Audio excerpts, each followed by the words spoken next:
हिंद दोस्तों, आप सभी का स्वागत है आपके अपने एबीसी कोचिंग यूट्यूब चैनल में। दोस्तों इस वीडियो में गणित की जो है मोस्ट इंपॉर्टेंट वीबीआई ऐसे सब्जेक्टिव क्वेश्चन देखने वाले हैं जो कि आपकी बोर्ड परीक्षा के लिए काफ़ी महत्वपूर्ण है, इंपॉर्टेंट है। तो इसको जो है एग्जाम से पहले अच्छे से रिवीजन कर लीजिएगा।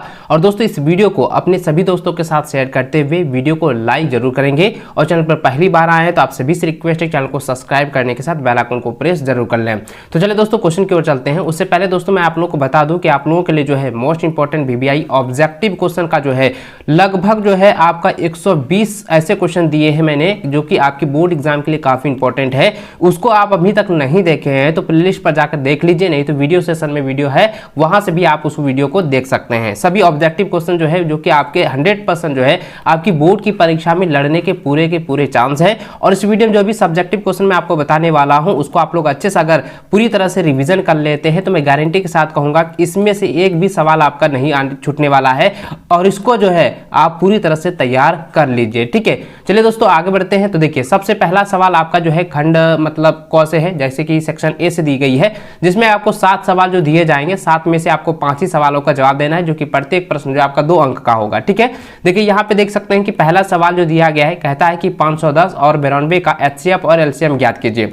बच्चों मैंने आपको बताया था एचसीएफ का फुल फॉर्म होता है हाईएस्ट कॉमन फैक्टर, एलसीएम का होता है लोएस्ट कॉमन मल्टीप्लाई। तो दोस्तों इसमें क्या है कि एचसीएफ अगर निकालने के लिए कहता है तो सबसे पहले क्या करेंगे 510 और 92 का लघुत्तम समावर्तक निकालेंगे। तो लघुत्तम समावर्तक यानी अभाज्य गुणनखंड के रूप में आपको व्यक्त करना है। जैसे मैं यहाँ पे करके आपको बता देता हूँ। देखिए 510 का निकालते हैं 2 से, ठीक है। तो यहाँ पे कितना होगा 25 दूनी 50, 5 10, फिर इसको हम करते हैं 3 से, तो कितना हो जाएगा 8 तिया 24, ठीक है। 8 तिया 24 हो गया, 5 तिया 15, 85, फिर इसको करेंगे 5, 17 बचे 85। तो इसको अभाज्य गुणनखंड के रूप में हम व्यक्त कर दिए। ठीक उसी प्रकार 92 का भी हम किए हैं, तो देखिए यहाँ पे कर दिए हैं 2 गुना 2 गुना 23, ठीक है। अब हम देखिए एचसीएफ का मतलब क्या होता है हाईएस्ट कॉमन फैक्टर, यानी कि हाईएस्ट मतलब सबसे सर्वाधिक, यानी कि सर्वाधिक, और कॉमन मतलब जो मिलता जुलता, और फैक्टर का मतलब जो गुणन में है। तो देखिए यहाँ पे क्या है कि 2 और 2 जो है गुणन में है, ठीक है, और ये क्या है दोनों मिल रहा है, कॉमन में है। तो ये इसका आंसर हो जाएगा, यही हो गया एचसीएफ, ठीक है। तो इसलिए लिखेंगे एचसीएफ बराबर 510 92 का बराबर हो जाएगा 2, ये आपका एचसीएफ निकल गया। अब एलसीएम का होता है लोएस्ट कॉमन मल्टीप्लाई। तो इसका मतलब ये है कि जो आपका एचसीएफ निकला है एक वो, और उसके बाद जो संख्या है उसको हम क्या करेंगे पूरी तरह से गुना कर देंगे। तो गुना करने के बाद दोस्तों निकलता है 23 46 0, तो ये आपका आंसर आ जाता है, ठीक है। तो इसको इसी प्रकार से आपको आंसर निकालना है। और इसी के अनुसार दोस्तों आपको वहां पे क्या है कि अदर भी आपको एग्जाम में क्वेश्चन दिए जाएंगे, लेकिन यही सारा क्वेश्चन रहेगा, सेम यही टॉपिक पर आपको जो है 1 नंबर में दिया जाएगा, ठीक है। इसको आप लोग अच्छे से जो है कर लीजिएगा। चलिए अगला सवाल देखिए दोस्तों, यहाँ पे दिया गया है कि विभाजन एल्गोरिथम का प्रयोग करके px और gx से भाग देने पर भागफल तथा शेषफल ज्ञात कीजिए। बच्चों मैंने आपको पहले भी बताया था कि यूक्लिड के एल्गोरिथम का विभाजन का जो फॉर्मूला है ना उसको आप लोग याद रखेंगे, क्योंकि उसी के अनुसार आपको यहाँ पे जो है भागफल भी ज्ञात करना है, ठीक है। देखिए सबसे पहले आपको करना क्या है कि px का जो मान दिया है, ठीक है, px का मान दिया है x4 माइनस 5x प्लस 6, और gx का मान दिया है 2 माइनस एक्स स्क्वायर। तो सबसे पहले इसको क्या करेंगे, इसको हम अच्छे से लिखेंगे, बहुपद के रूप में लिखेंगे, ठीक है। तो सबसे पहले क्या करेंगे माइनस एक्स को आगे करेंगे, और ये इस पे प्लस है तो यहाँ पे लिखेंगे +2। अब क्या करें, इससे हमको भाग देना है इसमें, ठीक है, जिस प्रकार से आपने यहाँ पे देख रहे हैं। तो देखिए माइनस एक्स स्क्वायर +2 है, जिसको हम भाग दे रहे हैं x पर पावर 4 माइनस 5x प्लस 6, इसको हम भाग दे रहे हैं। तो सबसे पहले क्या करेंगे, ये जो x4 है ना, तो x4 को क्या करेंगे इसके अनुरूप हमको लाना है, बराबर लाना है। तो हम इसके किससे गुना करेंगे, सबसे पहले मैंने आपको एक और तरीका मैंने बताया था कि अगर बच्चों इस तरीके से कंडीशन रहे, ठीक है, तो करेंगे क्या, तो सबसे पहले लिखेंगे, देखिए किसको हम भाग दे रहे हैं x4 को, तो x पर पावर 4 लिखेंगे, बटा कितना है तो माइनस है, तो माइनस को अभी छोड़ दीजिए, पहले लिखेंगे x स्क्वायर। तो अब देखिए इसको हम इस प्रकार से लिख सकते हैं x गुना x गुना x गुना x, यानी कि 4 गो x, और नीचे क्या गो है 2 गो है, तो 2 गो x लिख दिए। अब देखिए इसको हम कटाते हैं, तो ये 2x ये 2x कट जाएगा, तो कितना बचा, तो x स्क्वायर बचता है, यानी कि x स्क्वायर के साथ अगर हम गुना करते हैं तो ये x4 आ जाएगा। तो देखिए ये माइनस है, तो पहले मैंने आपको बताया था कि माइनस और माइनस जो होता है वो क्या होता है प्लस बनता है, ठीक है, और प्लस जो होता है वो क्या बनता है प्लस बनता है, और माइनस और प्लस जो होता है वो माइनस बनता है, और प्लस और माइनस जो होता है वो माइनस बनता है। तो इस प्रकार से मैंने आपको अच्छे से पूरी तरह से आपको पहले भी विस्तार पूर्वक समझाया हुआ था। तो दोस्तों उसी प्रकार से आपको करना है, तो ध्यान देंगे। तो यहाँ पे जो सबसे पहले क्या करेंगे माइनस एक्स स्क्वायर को माइनस एक्स स्क्वायर से अगर गुना करते हैं तो माइनस यहाँ पे x4 आता है, तो इसको क्या लिखेंगे x4। अब इसके साथ ये वाला जो है फिर इसके साथ भी गुना करेंगे, तो क्या हो जाएगा माइनस एक्स स्क्वायर इंटू 2 तो क्या हो जाएगा माइनस 2x²। तो अब यहाँ पे क्या करेंगे, देखिए मैंने आपको बताया था ना, अगर यहाँ पे प्लस रहे तो आपको क्या करना है, चिन्ह को बदल देना है। आंसर जो है आपका जो सिंबल है यानी कि प्लस है तो माइनस हो जाएगा, माइनस होगा तो प्लस हो जाएगा, ये आपको वहाँ पे मैंने बताया था। तो यहाँ पे देखिए प्लस प्लस है तो यहाँ पे क्या हो जाएगा, माइनस हो जाएगा, और यहाँ पे नीचे क्या है, माइनस है तो यहाँ प्लस कर देंगे। ठीक है, अब इसको कटाएंगे तो पूरी तरह से कट जाएगा। अब देखिए यहाँ पे क्या है, -5x है और यहाँ पे -2x² है, जो कि हम यहाँ पे चिन्ह चेंज किए थे तो प्लस आ गया, तो +2x² ये हो गया। तो अब क्या करेंगे, तो यहाँ पे x है और यहाँ स्क्वायर है तो ये कटेगा नहीं, तो अब क्या करेंगे बच्चों, इसको हम लिखेंगे। तो यहाँ पे क्या करेंगे, ये +2x² इसको हम उतार देंगे और ये -5x को हम इधर उतार देंगे, और यहाँ पे ये जो बचा था शेष में +6 तो इसको यहाँ पे कर देंगे। ठीक है, ये तो समझ गए। उसके बाद बच्चों आपको करना क्या है कि ये वाला जो है अब इसको हम कटाना है। ठीक है, 2x² को कटाना है, तो देखिए माइनस यहाँ पे कितना है, x² है, अगर हम इसको 2 से गुना करते हैं, ठीक है, तो कितना होता है, तो -2x² हो जाएगा। ठीक है, लेकिन यहाँ पे क्या है, माइनस है और यहाँ पे प्लस है, तो अब क्या करेंगे, माइनस माइनस क्या होता है प्लस, तो यहाँ पे माइनस करेंगे तो ये क्या हो जाएगा, प्लस हो जाएगा। तो ठीक उसी प्रकार से आप करेंगे, तो -x² यहाँ पे -2 से करेंगे तो यहाँ पे क्या हो जाएगा, +2x²।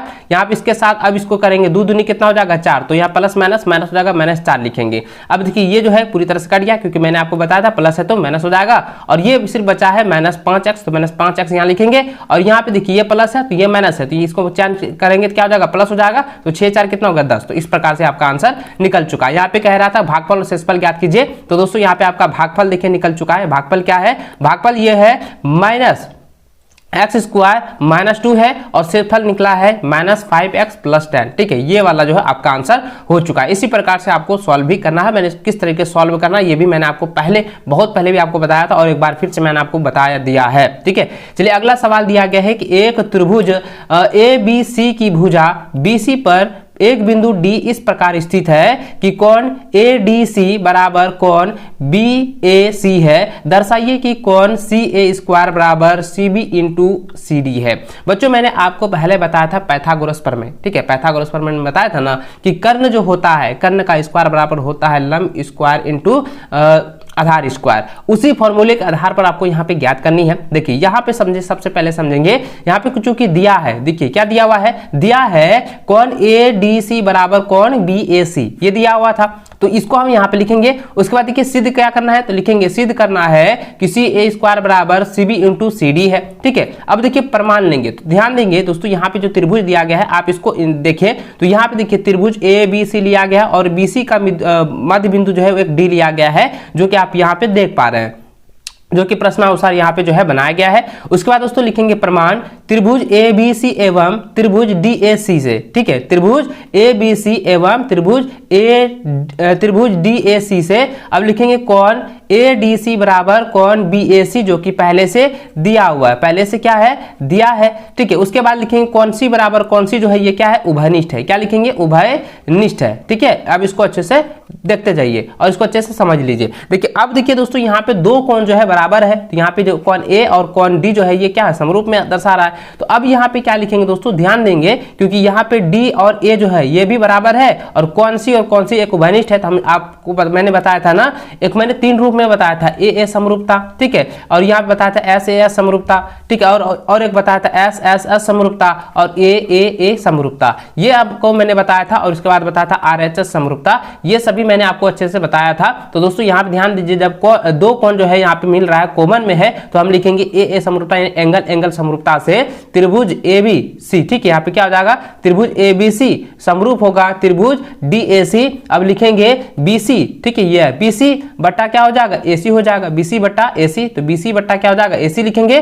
ठीक है, उसके बाद लिखेंगे AC, ये वाला AC बट्टा हो जाएगा यहाँ पे DC, AC बट्टा DC। अब देखिए यहाँ पे CB, अब देखिए यहाँ पे जरा ध्यान दीजिए दोस्तों, AC और ये AC है, अब इसको हम कोना कोनी अगर गुना करें, ठीक है, अब जरा ध्यान दीजिएगा, क्योंकि BC की जगह हम CB भी लिख सकते हैं और AC की जगह हम क्या लिखते हैं, CA भी लिख सकते हैं। अब जरा ध्यान दीजिएगा, अब CA को हम गुना करते तो क्या हो जाएगा, CA² हो जाएगा, और यहाँ पे CB हो गया और ये CD हो गया। तो देखिए यही मेरा हमको प्रूव करना था, सत्यापन करना था, ये सत्यापन हो चुका है। चलिए ठीक है, चलिए आगे बढ़ते हैं। अगला सवाल जो दिया गया है, चौथा नंबर, जो निर्देशांक ज्यामिति दी गई है, जिसमें यह सवाल दी गई है कि यदि Q01 बिंदु P 5 माइनस 3 और r x 6 से समदूरस्थ है तो x का मान ज्ञात कीजिए। दोस्तों मैंने आपको बताया था समदूरस्थ का फॉर्मूला क्या होता है, और समदूरस्थ में क्या होता है कि देखिए कोई भी एक रेखा है, जैसे मान के चलिए इसकी जो पूरा लंबाई जो है क्या वो 10 सेंटीमीटर है, ठीक है। तो अब यहाँ पे समदूरस्थ का मतलब हो गया कि बीच में अगर उसको काट दिया जाता है तो ये भी 5 सेंटीमीटर है और ये भी क्या है 5 सेंटीमीटर। इस प्रकार से दोनों क्या है, ये इस बिंदु से समदूरस्थ है, ठीक है, बराबर है। अब जरा ध्यान दीजिएगा यहाँ पे कौन जो है q, यदि q जो है दिया गया था 0,1 तो 0,1 लिखेंगे, और यहाँ पे r का मान x और 6 था और p का मान 5 माइनस 3 था, ये लिख दिए। अब जरा ध्यान दीजिए, कहता है एक प्रश्न से कहता है पी क्यू बराबर जो है क्यू आर है, तो पी क्यू बराबर क्यू आर लिखेंगे। अब यहाँ पे लिखेंगे दोनों तरफ, क्या लिखेंगे यहाँ पे दोनों तरफ वर्ग करने पर, ठीक है, क्या लिखेंगे दोनों तरफ वर्ग करने पर, तो दोनों तरफ वर्ग करने पर लिखेंगे पी क्यू स्क्वायर बराबर क्यू आर स्क्वायर। अब लिखेंगे इक्वल टू, अब देखिए पी क्यू की दूरी, अब दूरी का फॉर्मूला मैंने आपको बताया था ना, दूरी का फॉर्मूला क्या होता है x1 माइनस x2 का होल स्क्वायर, ठीक है, माइनस y1 माइनस y2 का होल स्क्वायर। तो ये वाला फॉर्मूला आपको यहाँ पे बनाना है। अब जरा ध्यान दीजिए दोस्तों, अब आपको यहाँ पे समझना है, जब हम स्क्वायर करते हैं ना, जब इसको हम स्क्वायर करते हैं तो ये रूट जो है ये पूरी तरह से कट जाता है, तो सिर्फ ये वाला फॉर्मूला बचता है। इसी के रूप में हमको यहाँ पे लिखना है कि ये x का जो मान है ये p और q में, तो p और q के मान में x का है, x1 जो है 5 है और x2 का है 0 है, तो यहाँ पे x 5 माइनस 0 का होल स्क्वायर लिखेंगे। और उसके बाद दोस्तों यहाँ पे अब देखिए इसके बाद यहाँ पे था y1 माइनस y2, y1 का मान कितना है -3, तो -3 लिखेंगे, और y2 का मान माइनस यहाँ पे 1 हो जाएगा तो यहाँ पे लिखेंगे -1।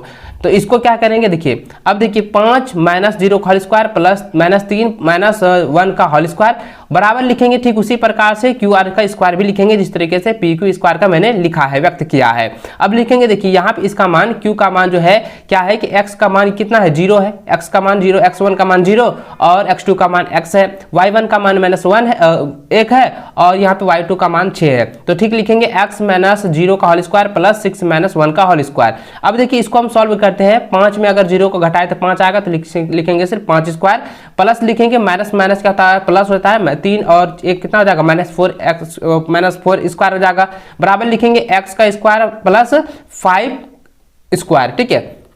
अब इसको करते हैं 25 25 4 चौके 16 एक्स स्क्वायर और यह 25, देखिए ये और 25 या 25 जो है पूरी तरह से कट जाएगा और बचेगा एक्स स्क्वायर बराबर कितना बचा 16। अब इसका हम वर्ग निकालते हैं तो कितना आता है, देखिए एक्स स्क्वायर का अगर हम वर्ग निकालें तो 16 का तो कितना आएगा 4 आएगा, तो 4 क्या हो जाएगा प्लस माइनस में होगा तो लिखेंगे प्लस माइनस बराबर 4, तो लिखेंगे इसको दोस्तों क्या हो जाएगा, इसका एक्स का मान कितना निकला, एक्स का मान 4 निकल चुका है, ठीक है, ठीक है, एक्स का मान कितना निकला 4 निकला। इसको जो है आप लोग अच्छे से बना लें, अच्छे से इसको समझ लीजिए, ठीक है। चलिए आगे बढ़ते हैं, अगला सवाल दिया गया है जो कि त्रिकोणमिति से दी गई है और ये इस टॉपिक से 100% आपका एक सवाल तो रहेगा ही रहेगा। सिद्ध करने वाला तो छोटा सा सिद्ध करने वाला जो है आपका 3 नंबर में रहेगा, नहीं तो आपका 5 नंबर में दिया जाएगा, ठीक है।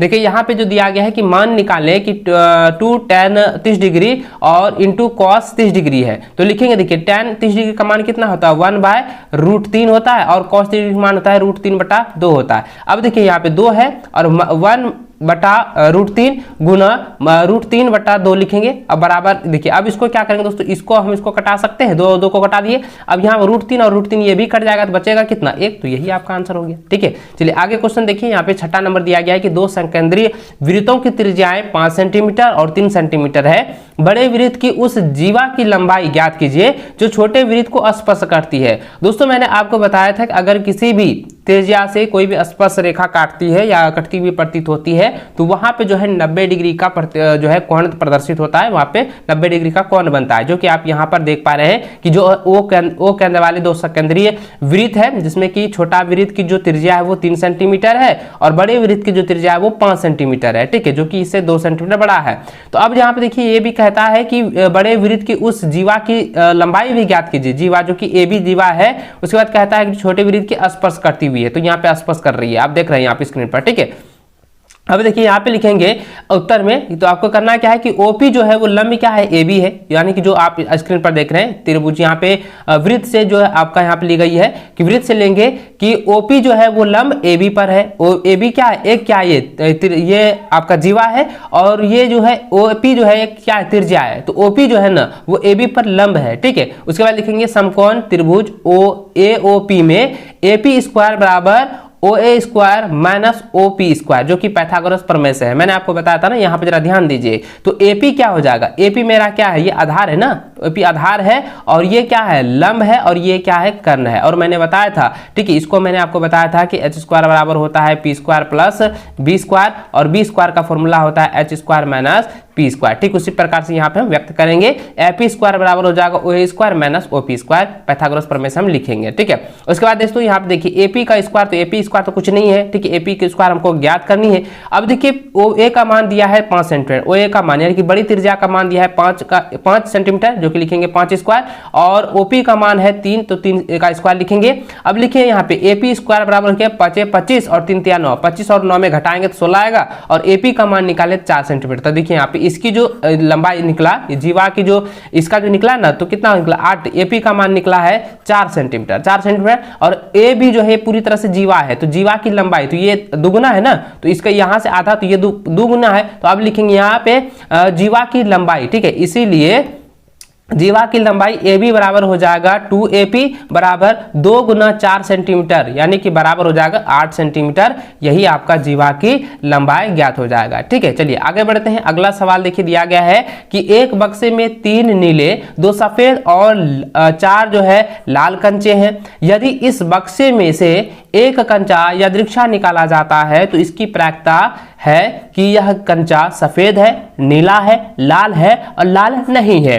अब देखिए बच्चों, यहाँ पे करना क्या है, प्रायिकता ज्ञात करने के लिए सबसे पहले आपको ये करना है कि इसमें टोटल कितने हैं, इसमें टोटल कितने कंचे दिए गए हैं। तो सबसे पहले लिखेंगे संभव परिणामों की कुल संख्या हो जाएगा, ये हो जाएगा 3, 2 और 4, इसको तीनों को योग करेंगे, टोटल कितना आ गया, 9 कंचे, टोटल 9 कंचे हैं। ठीक है, अब लिखेंगे, पहला लिखेंगे सफेद है। ठीक है, तो लिखेंगे अनुकूल परिणामों की संख्या कितना है, 2 है, 2 सफेद है। ठीक है, उसके बाद अतः प्रायिकता यानी कि सफेद की जो प्रायिकता निकालेंगे तो टोटल कितना हो जाएगा, यहाँ पे सफेद का 2 है और टोटल है 9, तो 2/9 हो जाएगा, यही आंसर हो जाएगा। ठीक है, उसके बाद दोस्तों आपका कह रहा था कि नीला का, तो लिखेंगे अनुकूल परिणामों की संख्या नीला वाला का कितना हो जाएगा, 3 का तो नीला था तो 3 लिखेंगे, प्रायिकता हो जाएगा 3/9 हो जाएगा, तो 1/3 इसको हम कटाने के बाद लिखेंगे 1/3, तो ये आपका आंसर हो गया।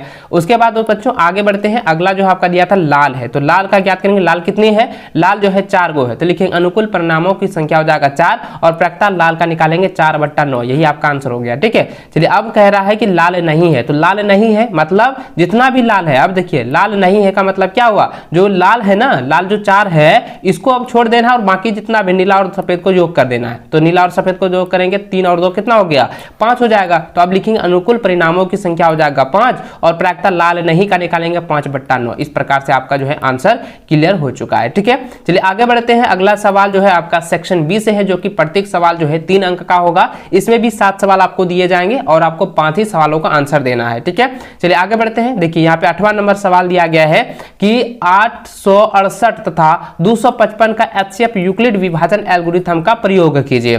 तो बच्चों सबसे पहले करेंगे क्या, इसमें आपको यहाँ ये देखना है कि देखिए यूक्लिड विभाजन एल्गोरिथम का सूत्र मैंने बताया था, A बराबर BQ प्लस R होता है। ठीक है, और इसको आप लोगों को मैंने पहले बताया था, इसको आप लोग जो हमेशा रट लीजिएगा, क्योंकि ये ऑब्जेक्टिव में भी दिया जाएगा और सब्जेक्टिव में भी आपको यहाँ पे देखने को मिलेगा, और इसके फॉर्मूले से जो आपको एल्गोरिथम का प्रयोग आपको ज्ञात करके विभाजन सूत्र आपको निकालना है। ठीक है, चलिए HCF अब यहाँ पे देखिए यूक्लिड विभाजन का एल्गोरिथम का प्रयोग करके आपको ज्ञात करने के लिए कह रहा है। तो बच्चों आपको करना क्या है, तो सबसे पहले यहाँ पे ये देखना है कि 255 जो है वो क्या है, छोटा है, किससे छोटा भाई, 867 से छोटा है। अभी क्या करेंगे, 255 से हम ना 867 को भाग देंगे। तो ये अब देखिए मैं भाग करके भी आपको दिखा देता हूँ और आपको अच्छे से यहाँ पे समझ में आ जाएगा, कोई भी कहाँ पे कंफ्यूजन नहीं रहने वाला है। तो देखिए यहाँ पे करेंगे क्या कि 255 लिखते हैं, अब यहाँ पे भाग देंगे 868 में, तो 868 में भाग दे दिए। अब 255 को हम भाग देते हैं कितना बार में, 3 बार में देते हैं। तो ठीक है, 5 तिया 15 कर 5 मेरा 5 तिया 15, 15 1 16 हो जाएगा, 3 दूनी 6 1 7, 765। अब इसको हम घटाते हैं कितना हो गया, 2, ये कट जाएगा यानी 0 हो जाएगा, यहाँ पे 102 आ गया। ठीक है, अब फिर इसको क्या करेंगे, अब देखिए ये तो 255 से भाग 102 में तो लगेगा नहीं। अभी क्या करेंगे, 102 को जो है 255 को भाग देना है 102 से, तो यहाँ पे लिखेंगे 255। ठीक है, अब इसको भाग देंगे कितना बार में, अब देखिए यहाँ पे हम इसको 2 बार में करते कितना हो जाता है, 104 आएगा ना। तो अब इसको यहाँ पे क्या करेंगे, 204 आएगा, तो यहाँ पे 2 बार में तो कितना हो जाएगा 204। अब इसको हम घटाएंगे कितना हो गया 51, ये सिर्फ बचा। फिर अब इसको क्या करेंगे 51, ठीक उस प्रकार से 51 को 102 से करेंगे 102 को भाग देंगे कितना बार में, 2 बार में, ठीक है। 51 दूनी कितना होता है, अब देखिए 51 दूनी तो कितना हो जाएगा, 102 हो जाएगा, तो ये पूरी तरह से कट जाएगा, 0 हो जाएगा, तो एचसीएफ मेरा 51 निकल जाएगा। अब जो है इसको यूक्लिड विभाजन के रूप में हमको ज्ञात करना है सूत्र के अनुसार, तो उस सूत्र के अनुसार लिखेंगे तो आपका लिखेंगे सबसे पहले ए जो है, ए ये मेरा होगा बड़ा वाला, और ये बी ये बनेगा, और ये क्यू होगा, और ये आर शेषफल हो जाएगा। तो इसी प्रकार से आपको व्यक्त कर देना है 867 बराबर 255 गुना 3 प्लस 102। उसके बाद फिर हम जो किए थे 102 से भाग दिए थे 255 में, किस तरह करेंगे, 255 बराबर हो जाएगा 102 गुना कितना हो जाएगा,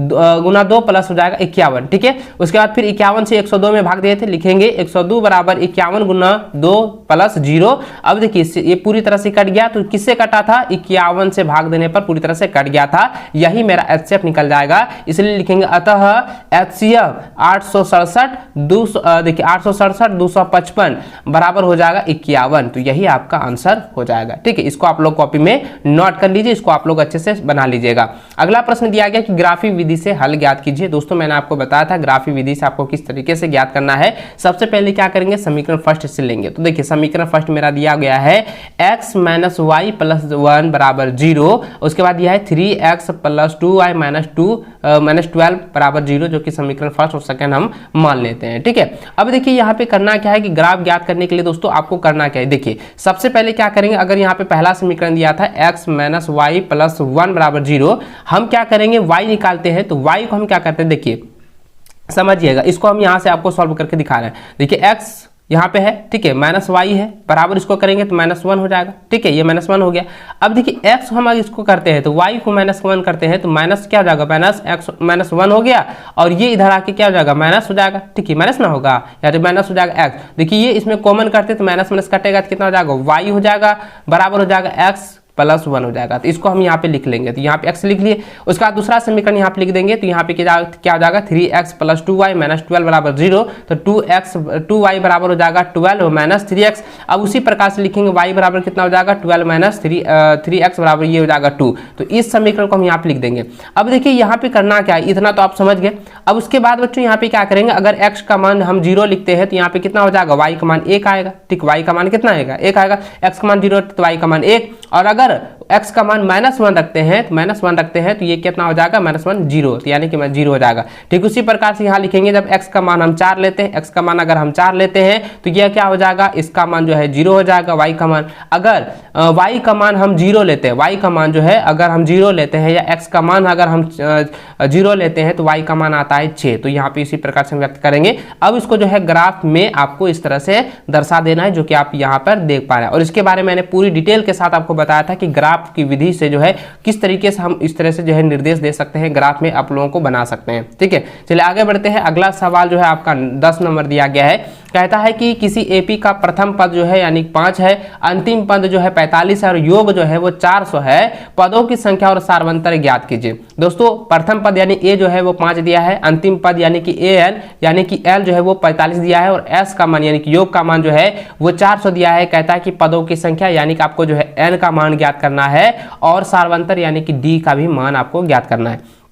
तो सबसे पहले देखिए दोस्तों, एक फॉर्मूला मैंने आपको बताया था एपी का योग, एपी के पदों का योग का फॉर्मूला मैंने बताया था कि एस एन बराबर होता है n/2 इंटू ए प्लस, देखिए 2a + n - 1 इंटू डी बराबर ये लिखाए थे ना, तो अब इसी फॉर्मूले पर आपको यहाँ पे ज्ञात करना है। तो देखिए यहाँ पे पहले से अंतिम पद वाला दिया था, तो अंतिम वाला फॉर्मूला ये भी मैंने बताया था n/2 इंटू a + l, ठीक है, ये फॉर्मूला मैंने बताया था, इसी फॉर्मूले पे आपको यहाँ पे ज्ञात करना है। तो देखिए यहाँ पे सबसे पहले लिखेंगे Sn बराबर, ठीक है, लिखेंगे Sn बराबर, Sn का मान ज्ञात करना है, तो n/2 इंटू a + l बराबर हो जाएगा कितना, 400। अब लिखिए n/2, a का मान कितना है 5 और l का मान 45, तो लिखेंगे 5 और 45 बराबर हो जाएगा 400। अब इसको हम योग करते कितना होगा, 50n, ठीक है, 50n/2 हो जाएगा 2, ठीक है। अब इस 2 को इधर करते हैं, तो इसको हम गुना करते हैं तो कितना हो जाएगा 800, तो यहाँ 800 लिखेंगे, n बराबर हो जाएगा 800 बट्टा हो जाएगा 50, तो इसको हम कटाएंगे कितना बार में, 16 बार में, तो ये हो जाएगा इसका आंसर n का मान।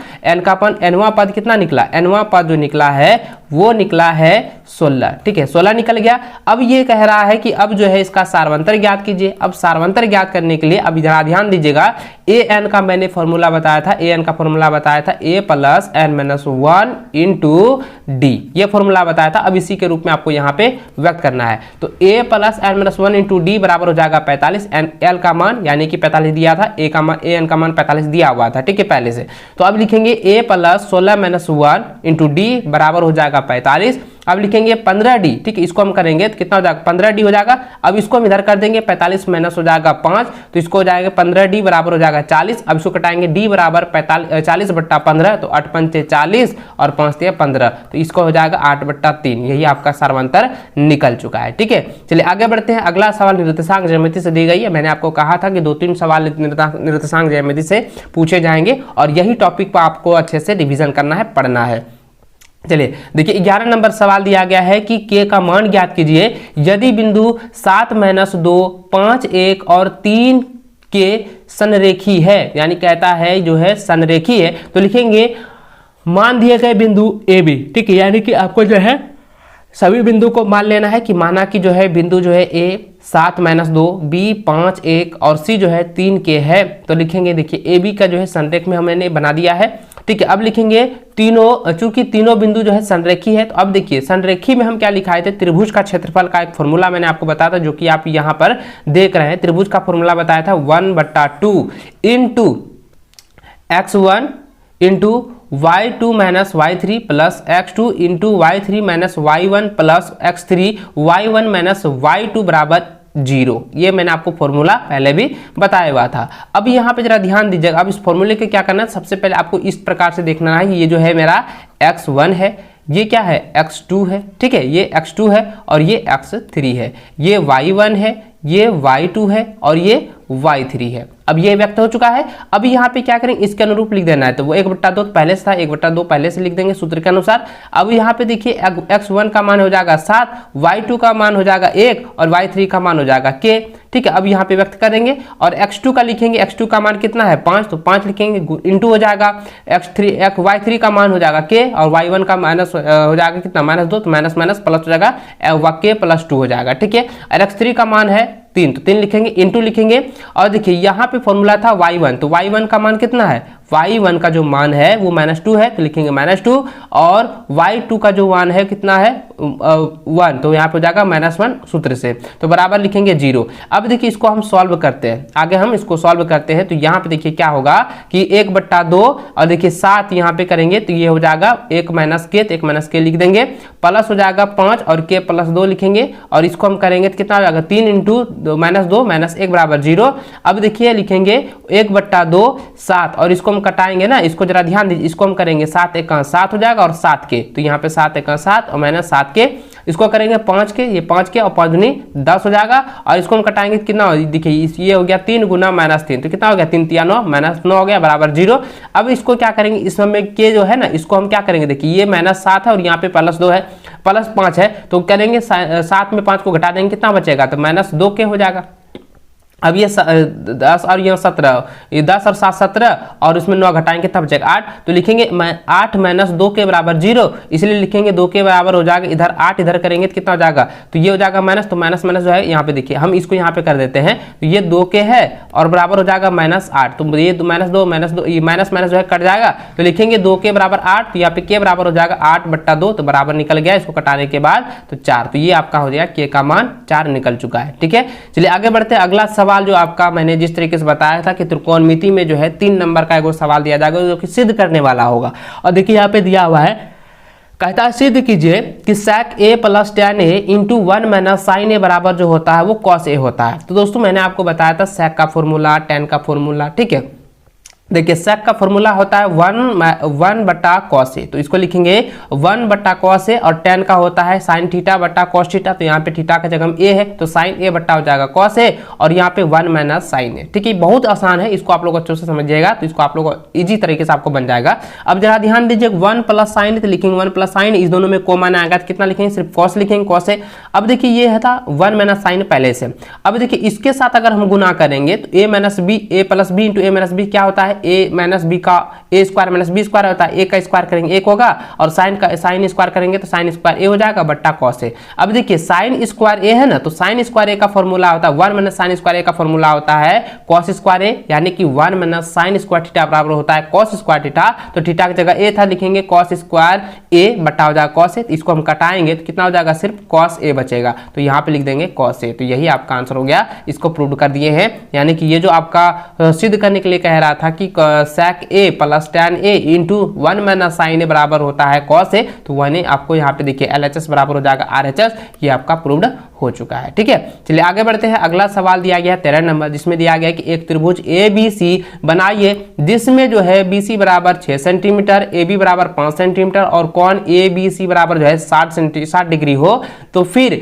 एक त्रिभुज की रचना कीजिए जिसकी भुजाएं त्रिभुज ABC की संगत भुजाएं 3/4 गुणी हो। बच्चों मैंने आपको पहले भी बताया था कि रचना में जो है किस प्रकार से आपको ज्ञात करना है, किस तरीके से आपको बनाना है, क्योंकि ये सब्जेक्टिव में जो है ना आपका रचना से जो है एगो तो सवाल जो है 100% दिया जाएगा। दोस्तों आप मैथ में जो है एक्सरसाइज 11.1 और 11.2 को आप लोग एक बार देख लीजिएगा और उसके उदाहरण को भी आप लोग अच्छे से समझ लीजिएगा। ठीक, उदाहरण को भी आप लोग अच्छे से क्लियर कर लीजिएगा, उसमें से आपका जो है 3 नंबर आपका गारंटेड है, उसमें 100% वो पूछेगा और आप उसको बना लीजिएगा। ठीक है, चलिए देखिए यहाँ पे जो सवाल है उसके अनुरूप आप लिखाएंगे। सबसे पहले क्या लिखेंगे कि देखिए यहाँ पे कोण बी कह रहा था लास्ट वाला, ये कोण बी का मान आपको 60 डिग्री जो है आपको स्केल से काटना है, यानी कि आपका जो डर्सिविस है उससे काटना है। उसके बाद देखिए ए यहाँ पे ए बी का मान जो है वो कितना हो जाएगा, ए बी का मान यहाँ पे हो जाएगा 5 सेंटीमीटर। ठीक है, यहाँ पे ए का मान 5 सेंटीमीटर और उसके अनुरूप जो है आपका क्या बट्टा यहाँ पे कह रहा था, जरा ध्यान दीजिए, इसके संरचना का भी यहाँ पे कर देना है, थोड़ा सा व्यक्त कर देना है।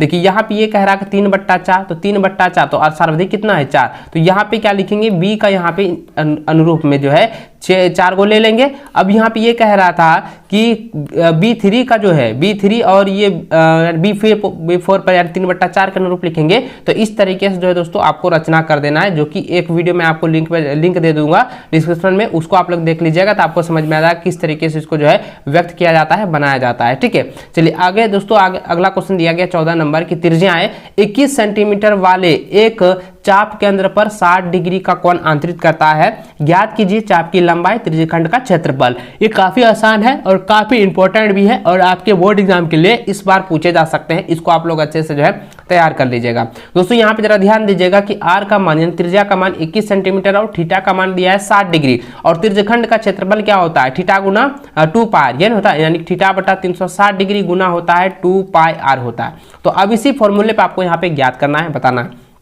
तो सबसे पहले आपको यहाँ पे क्या है, चाप की लंबाई।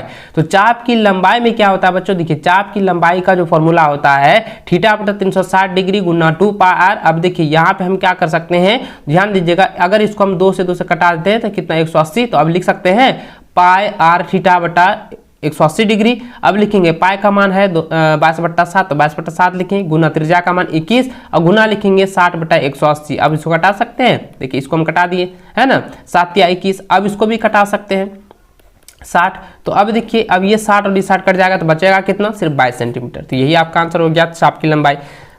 अब उसके बाद कह रहा है त्रिज्यखंड का क्षेत्रफल। तो अब देखिए त्रिज्यखंड का जो क्षेत्रफल होता है, त्रिज्यखंड का क्षेत्रफल होता है थीटा बटा 360 डिग्री, ठीक है, गुना पाई आर स्क्वायर। अब इस फॉर्मूले से आपको यहाँ पे ज्ञात करना है, लिखेंगे चाप द्वारा बनाए गए त्रिज्यखंड का क्षेत्रफल पाई आर स्क्वायर इंटू थीटा बटा हो जाएगा 360 डिग्री, बराबर लिखेंगे 22/7 जो कि पाई का मान है। अब देखिए आर का मान कितना है 21, तो स्क्वायर है ना, तो आर गुना आर लिखेंगे, यानी कि 21 गुना 21 गुना थीटा का मान 60, तो 60 लिखेंगे, बट्टा लिखेंगे 360। अब इसको कटा भी सकते हैं, 6 36, ठीक है, ये हो जाएगा 6 बार में। अब देखिए इसको हम कटा सकते हैं ना, 3 दूनी 6 और 11 दूनी 22, इसको भी कटा सकते हैं 7 या 21। अब ये 3 और 3 कट जाएगा, 21 गुना कर 11 गुना 21 करेंगे कितना था 231 सेंटीमीटर स्क्वायर, जो कि ऑप्शन आंसर आपका हो जाएगा। ठीक है, चलिए आगे बढ़ते हैं। अगला सवाल यहाँ पे दिया गया है जो कि सेक्शन सी से है, जिसमें कि प्रत्येक सवाल जो है आपका 5 अंक का होगा और आपको 5 सवाल दिए जाएंगे, लेकिन आपको 3 ही सवालों का जवाब देना होगा। और आपको जो है इसमें से आपको अगर सेक्शन सी में आप छोड़ देते हैं तो फिर आपका जो है नंबर बहुत कम आ जाएगा, लेकिन आपको सेक्शन सी बनाना बहुत ही अनिवार्य है। देखिए बच्चों यहाँ पे सवाल दिया गया है, निम्न में से किन्हीं 3 प्रश्नों के आपको उत्तर दीजिए। तो देखिए पहला जो प्रश्न दिया गया, ये मैंने आपको बहुत पहले भी आपको अच्छे से समझाया था किस तरीके से इसका मूल ज्ञात करना है, किस तरह इसका द्विघाती फॉर्मूले से जो इसका उपयोग करके मूल ज्ञात करनी है, सारा चीज मैंने आपको बताया था। तो समीकरण यहाँ पे देख सकते हैं लिखा है कि 3x² - 2x + 1/3 = 0 का विभिक्तर मूलों की प्रकृति द्विघाती सूत्रों का उपयोग करके मूल ज्ञात कीजिए। तो सबसे पहले क्या करेंगे, देखिए द्विघाती का जो रूप होता है द्विघाती, ठीक है, यहाँ पे समझेंगे द्विघाती का रूप जो होता है वो होता है ax² + bx + c, ठीक है, ये ना होता है। तो a के जगह में क्या है, a के जगह में 3 है तो a का मान 3 लिखेंगे, 2 के जगह में b के जगह में क्या है -2, तो यहाँ पे -2 लिखेंगे, c का मान कितना है 1/3, तो 1/3 लिखेंगे। अब विभक्तर ज्ञात करना है, विभक्तर d का फॉर्मूला होता है b² - 4ac। अब इसी फॉर्मूले पे लिखेंगे बराबर b का मान कितना है -2 है तो -2 का होल स्क्वायर, और देखिए ये माइनस फॉर्मूले से -4 और यहाँ a का मान हो जाएगा 3 और एक c का मान हो जाएगा 1/3। इसको कटा देंगे तो कितना हो जाएगा, देखिए अब 2 दूनी 4, यहाँ पे 2 दूनी 4 और 4 1 4, 4 में 0, तो उत्तर कितना निकला 0 निकला। अब मूलों की प्रकृति मैंने आपको बताया था, अगर d जो है 0 के बराबर होगा तो मूल वास्तविक एवं समान होगा, तो मूल एवं वास्तविक एवं समान लिख देंगे। उसके बाद कहता है कि द्विघाती सूत्र का उपयोग करके मूल ज्ञात कीजिए। और द्विघाती सूत्र का फॉर्मूला जो होता है दोस्तों यहाँ पे ये होता है, 2 मैंने फॉर्मूला बताया था, एक मैंने बताया था x बराबर -b + -√d/2a होता है, और एक मैंने बताया था कि -b +, ठीक है, √4, देखिए b² - 4ac, ये मैंने आपको बताया था। लेकिन इससे सटीक ये वाला आंसर, ये वाला जो है फॉर्मूला काफी इंपॉर्टेंट होता है, और इससे आपका क्या होता है कि समय भी बच जाता है और इसका शॉर्ट में बन जाता है। तो इसी फॉर्मूले के अनुसार हम बताएंगे। तो यहाँ देखिए -b है तो -b का मान कितना था 2, तो लिखेंगे -b + √d का मान कितना निकला, विभक्तर का मान कितना निकला 0, तो 0 लिखेंगे। और यहाँ पे a का मान 3 था, 2 × 3 करेंगे बराबर लिखेंगे। अब देखिए प्लस माइनस प्लस हो जाएगा, तो यहाँ लिखेंगे 2/6 तो 1/3। तो अब देखिए इसलिए लिखेंगे मूल बराबर 1/3 और 1/3, इसको 2 बार कर देना है, ठीक है, यानी कि प्लस माइनस में था 2 बार कर देंगे, मूल जो है 1/3 और 1/3 निकल गया है, तो इसका आंसर यही हो जाएगा। ठीक है, चलिए आगे बढ़ते हैं। अगला सवाल जो है बहुत इंपॉर्टेंट है, ये कई बार एग्जाम में पूछा गया है और आपके लिए काफी इंपॉर्टेंट है, इसको आप लोग 100% जो है तैयार कर लीजिएगा। देखिए दिया गया है कि सिद्ध कीजिए कि एक समकोण त्रिभुज के कर्ण का वर्ग शेष 2 भुजाओं के वर्गों के योग के बराबर होता है। तो देखिए दोस्तों यहाँ पे सबसे पहले एक पिक्चर बनाना है, ABC एक त्रिभुज ले लिए, ठीक है, जिसमें कि कोण जो है कोण B जो है समकोण डिग्री है। उसके बाद कहता है कि AC जो है, AC का मध्य जो है वो D है, AC का मध्य D है और B और D को जो है मिलाया गया है। तो ठीक है, उसी प्रकार लिखेंगे दिया है त्रिभुज ABC एक समकोण त्रिभुज है जिसमें कोण B जो है 90 डिग्री है, और सिद्ध करना है कि AC² बराबर AB² + BC² होता है, ठीक है, जो कि पाइथागोरस प्रमेय में मैंने आपको बताया था। उसके बाद दोस्तों आपको लिखेंगे रचना AD लंब जो है वो AC पर खींचा, AD लंब जो है वो AC पर खींचा गया है। लिखेंगे प्रमाण त्रिभुज ABC एवं त्रिभुज ABC में, यानी कि ABC और ABC में। तो देखिए यहाँ पे ABC नहीं होगा तो यहाँ पे क्या हो जाएगा ADC लिख सकते हैं, ABC 2 गो है, अब 2 भी लिख सकते हैं। तो लिखेंगे यहाँ पे इसीलिए कौन हो जाएगा ABC बराबर क्या हो जाएगा कौन ADB, यानी कि यहाँ पे जो है कौन B जो है वो 90 डिग्री है और कौन DB जो है 90 डिग्री है, इसलिए लिखेंगे 90 डिग्री, ठीक है, बराबर देखिए। उसके बाद लिखेंगे कौन A और कौन A जो है उभयनिष्ठ है, इसलिए A समरूपता से ये हो जाएगा त्रिभुज ABC समरूप हो जाएगा त्रिभुज ABD, ठीक है, यहाँ पे ABD हो जाएगा तो समरूप ABD हो लिखेंगे। अब AB बटा AD लिखेंगे, ठीक है, यहाँ पे देखिए AD लिखेंगे बराबर AC बटा हो जाएगा AC बटा AB। अब इसको हम कर सकते हैं AB², देखिए AB कोना को गुना करेंगे, AB² बराबर AC × AD, समीकरण इसको फर्स्ट ले लेंगे, ठीक है। ठीक इसी प्रकार से दोस्तों आपका लिखेंगे त्रिभुज ABC समरूप होगा त्रिभुज BDC, ठीक है। अब इसमें करेंगे कि BC बट्टा क्या हो जाएगा CD होगा, बराबर लिखेंगे AC बट्टा हो जाएगा BC। अब BC करेंगे तो BC² इंटू हो जाएगा AC इंटू CD, समीकरण 2। अब लिखेंगे समीकरण फर्स्ट तथा सेकंड को जोड़ने पर। तो देखिए समीकरण फर्स्ट में क्या था, समीकरण फर्स्ट में आया था कि AB² आया था AC इंटू AD, और समीकरण 2 में आया था BC² बराबर AC इंटू CD। अब दोनों को संगत जोड़ने पर तो देखेंगे AB² प्लस BC² बराबर AC into AD plus AC into AD। अब देखिए यहाँ पे AC ये कॉमन आ गया और AD प्लस CD जो है जरा ध्यान देंगे, यहाँ पे आप आकृति में ध्यान दीजिए, AD प्लस CD जो है ये क्या है, एक ही थीम है ना, तो यहाँ पे क्या आ जाएगा AC हो जाएगा, तो AC बन जाएगा, तो यहाँ पे लिखेंगे AC, ठीक है। अब देखिए यहाँ पे AC लिखेंगे तो लिखेंगे AC इंटू AC बराबर हो जाएगा AC स्क्वायर। अब देखिए हमको प्रूव करने के लिए कह रहा था कि AC स्क्वायर बराबर होता है AB square plus BC square, यही आपको प्रूव करना था ना, तो हो चुका है प्रूव, यही का आंसर हो गया। ठीक है, चलिए आगे बढ़ते हैं। अगला सवाल दिया गया है कि एक समतल जमीन पर खड़ी मीनार की छाया उस स्थिति में 40 मीटर अधिक लंबी हो जाती है जबकि सूर्य का 49 जो है 60 डिग्री से घटकर 30 डिग्री हो जाती है। मीनार की ऊंचाई जो है ज्ञात कीजिए। तो दोस्तों लिखेंगे माना AB की लंबाई 4 मीटर है तथा BC जो है वो x मीटर है, ये मान लिए, और DB जो होगा वो कितना x प्लस 40 मीटर होगा, जो कि यहाँ पर आप देख सकते हैं कि इसका 49 दिया गया था। ठीक है, अब यहाँ लिखेंगे समकोण त्रिभुज ABC में tan जो है 60 डिग्री है, क्योंकि 60 डिग्री tan क्यों होगा, ध्यान दीजिएगा, मैंने आपको बताया कि था 90 डिग्री के सामने वाली भुजा को हम H कहते हैं और ये P होगा और ये B होगा, तो ये वाला निकालते हैं तो P बट्टा B किस में आता है, P बट्टा B जो होता है वो tan थीटा में आता है, इसलिए लिखेंगे tan 60 डिग्री हो जाएगा बराबर हो जाएगा AB बट्टा हो जाएगा BC। अब देखिए tan 60 का मान होता है √3, तो √3 लिखेंगे बराबर लिखेंगे AB का मान H हो जाएगा और इसका BC का मान क्या लिखे थे, BC का मान X माने थे, X लिखेंगे। अब लिखेंगे H बराबर कितना √3x, समीकरण इसको फर्स्ट मान लेना है। ठीक है, चलिए आगे बढ़ते हैं। आगे आपको लिख देना है कि समकोण त्रिभुज ABD में tan 30 डिग्री बराबर AB बट्टा हो जाएगा BD। अब tan 30 का मान होता है 1 बट्टा √3, तो 1 बट्टा √3 लिखेंगे बराबर AB का मान H, तो H लिखेंगे और BD का मान कितना है, यहाँ BD का मान हो जाएगा x माइनस मैंने आपको बताया था 40, तो यहाँ 40 लिखेंगे। तो अब इसको करेंगे H बराबर 40 प्लस x प्लस 40 बट्टा हो जाएगा √3, समीकरण फर्स्ट लिखेंगे। अब लिखेंगे समीकरण फर्स्ट और सेकेंड से, तो समीकरण फर्स्ट में मेरा क्या आया था, तो H बराबर आया था √3x, ठीक है, √3x आया था, और समीकरण सेकंड में आया था H बराबर x प्लस 40 बट्टा √3। अब लिखेंगे √3x बराबर हो जाएगा x प्लस 40 बट्टा √3 लिखेंगे। अब देखिए इस दोनों को अगर हम गुना करते हैं तो √3 गुना √3 बराबर 3 हो जाएगा, 3x लिखेंगे बराबर हो जाएगा x प्लस 40। अब इसको करेंगे 3x माइनस हो जाएगा x बराबर हो जाएगा 40, यानी 2x बराबर 40, तो x बराबर कितना निकला, 20 निकल चुका है। अब इसे अतः लिखेंगे कि मीनार की जो ऊंचाई होगा AB का जो मान होगा वो होगा √3x बराबर √3 गुना 20 बराबर हो जाएगा 20 √3 मीटर, यही आपका आंसर हो चुका है। इसको आप लोग अच्छे से बना लीजिए, कॉपी में नोट कर लीजिए। चलिए अगला सवाल दिया गया है जो कि काफी इंपॉर्टेंट है, कई बार एग्जाम में पूछे जा चुके हैं, इसको आप लोग अच्छे से देखेंगे।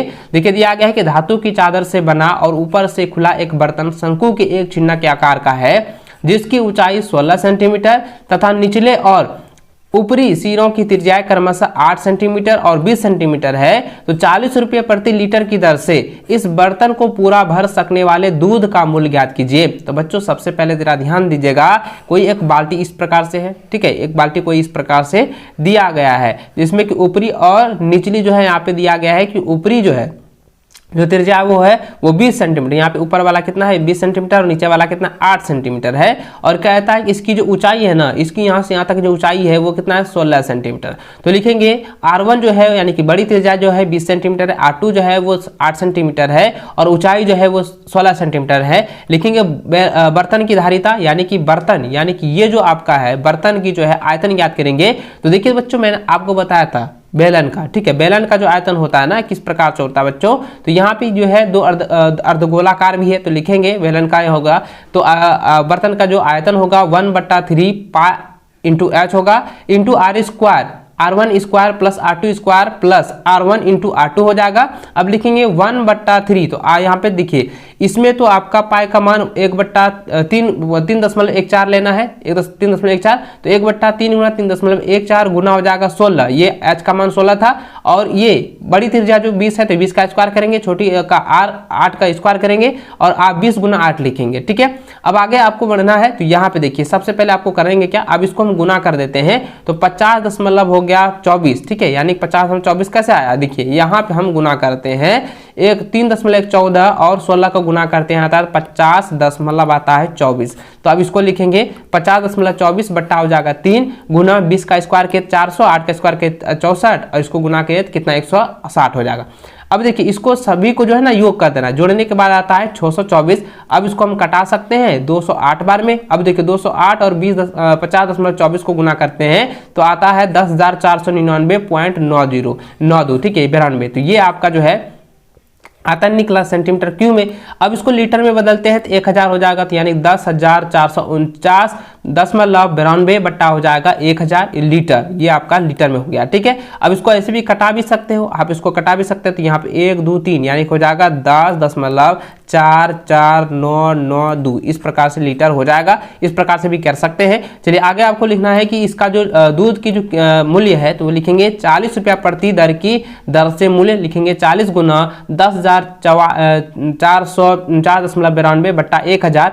अब इसको हम क्या करेंगे, इसको भी आप कटा भी सकते हैं। अगर हम इसको करते हैं, जैसे मैंने आपको यहाँ पे बताया था ना, इसको निकालते हैं 10 गुना 10 दशमलव हो जाएगा कितना, इसको हम किए थे 10 दशमलव हो जाएगा 449.92। अब इसको हम 40 से गुना करते हैं, कितना हो जाएगा 417.99, तो यानी कि लगभग में जो है 418 रुपया ये जो है लगभग होगा। इस प्रकार से दोस्तों आपका आंसर हो निकल चुका है। ठीक है, चलिए आगे बढ़ते हैं। अगला सवाल जो कि लास्ट सवाल दिया गया, जो कि काफी इंपॉर्टेंट है, मैंने बताया था कि ये एग्जाम में 100% पूछे जाएंगे। माध्यिक, बहुलक और माध्यिका, ये वाला जो है ना आप लोग अच्छे से जो है रिपीट कर लीजिएगा, रिवीजन जितना हो सके उतना कर लीजिएगा। देखिए यहाँ पे दिया गया निम्न आंकड़ों का माध्यक ज्ञात कीजिए।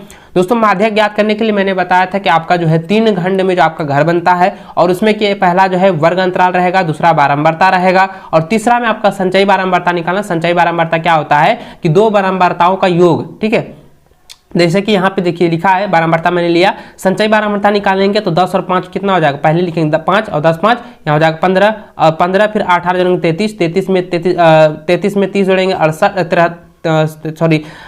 63 हो जाएगा, 63 में 20 83, 83 में और ये 12 जोड़ेंगे 95, 95 में 5 100, तो यानी टोटल जो है एन का मान कितना निकल चुका है, 100 निकल चुका है। इसको आप समझ गए।